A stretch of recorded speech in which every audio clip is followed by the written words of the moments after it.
Welcome to Basic Brewing Video. I'm James Spencer. I'm Steve Wilkes.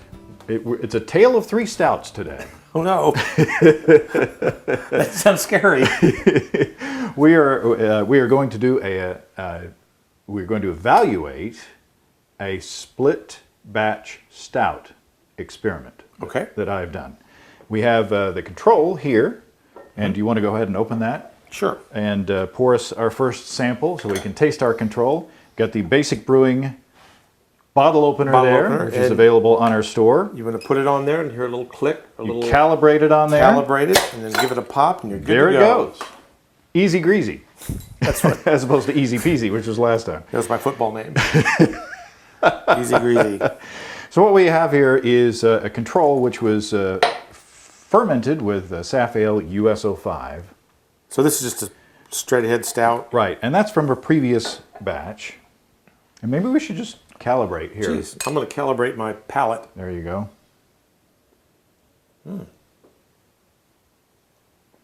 You know you're a beer geek when you always smell your beer first. You go to a restaurant, you're sitting there doing this for 5 minutes, your wife says, will you get over it? Yeah, just drink the beer. Just drink the damn beer. That's really good, James. Thank you. Very Guinness-like. Well, it's just a basic stout recipe, which I will tell you right now. That's from a previous batch. What I did with this batch, where these two beers were born, what I did was I put into the mash tun 10 pounds or 4.5 kilograms of two-row, 8 ounces or 230 grams of Crystal 120, 1 pound or 450 grams of black patent, 1 pound or 450 grams of chocolate malt, and then 1 pound or 450 grams of malted rye. And I did that mostly for head retention. And I mashed in the mash tun, of course, for an hour at 149 degrees Fahrenheit or 65 C. And then I collected my wort and brought it up to a boil and added 1 ounce or 28 grams of UK East Kent Goldings for 60 minutes. And then 1 ounce or 28 grams of East Kent Goldings for 15 minutes. And then, after chilling, I split the batch into two Mr. Beer fermenters. Into one half, I put Danstar Belle Saison yeast, and the other, I put Saf Brew T58 yeast. So we're going to test whether the black patent malt made any difference between these? I'm quick, aren't I? You saw that coming. You were wrong. Guinness breath. No. Okay. Of course we're gonna compare the yeasts. Yes. So we have the neutral, the neutral US-05 yeast, and then calibrate again. I may need more calibration later on in the afternoon. That's tasty. It's really good. It's a teeny bit fruity, just a little bit, but there you go. So which one do you want to do first? The Belle Saison or the Saf Brew T58? They're both dry yeasts. Yeah, we'll do the T58. Did you rehydrate? Did you pitch, think dry? Or I did. I have on my notes here in the brewer's logbook. I said that I did rehydrate the Belle Saison because it said so on the back of the package. I'm not sure it did on the Saf Brew T58. And I primed with 49 grams of corn sugar in each half. So it was a batch priming. And I'm going to go ahead. I get to use the opener. You bet. I want to keep these bottles straight. I'll do the bottle caps to make sure I know what's what. Whoops. I'm determined to knock something over here. So how's your day going? Mine's going really well. Hey, and coincidentally, when I brewed this beer, it was storming. It was raining and windy and outside today. We got some rain. Yeah, we do. So, all right. The beer's got a nice head on its shoulder. There is a difference in head, at least. Well, I might have poured it a little bit more aggressively than you did. So, this is a T58. Yeah, don't get it mixed up. Okay, so you poured the T58 first. Yes. Okay. It's in my left hand. T58, Belle Saison. Right.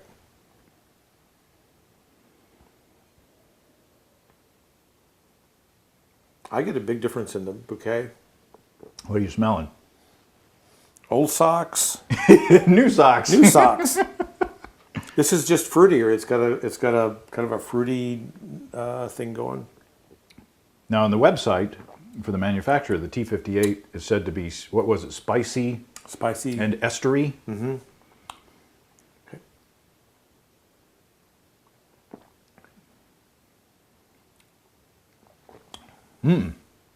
They're different. Yeah. Are they good? No.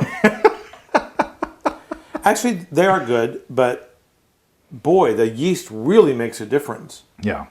I mean, a big difference in the beers. I'm going to go back to this one for a second. Okay. Oh, that's a good idea. Recalibrating. Yeah, because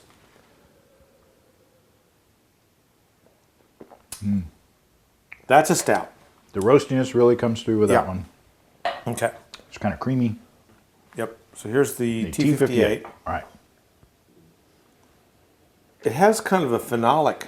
Exactly. That's Smell. the word. That's the word that I was Ding, thinking ding, ding, of. ding. Yes. Shouldn't there have been a duck come down? You said the secret way. That's right. Yeah. Yes. Phenolic in what way? What do you mean? Well, I mean, it just smells like high alcohols, like phenolic alcohols. Mm-hmm. And, I get a and- little bit of plasticky. Yeah, it's thing. kind of plastic. It's kind of manufactured, Right. like a Which on a different malt bill might have a different effect. right. Well, yeah. But on this one, the interaction between those dark grains to me is not as pleasant as this. I'm not crazy about this. It's not. I mean, I'm wanting it to grow on me, Right. as it will if I drink enough of it. Let this be your second beer of the evening. Yeah. But the taste is a little jarring. It's got a little wang to it. Yeah. Yeah. Yeah. I'm thinking it's a clash. Yeah. So- The clash. And then the Belle Saison. Belle Saison. To me, it's a more pleasant aroma. It is more pleasant. It's not quite as chemically, but there are some phenols. There are some weird esters coming off this that I wouldn't expect with this style of beer. But to me, they're less harsh. yeah, they're not as harsh. Now, this was fermented. It wasn't fermented, at the upper range of its fermentation temperature range. So it could kick off more of those if you fermented it.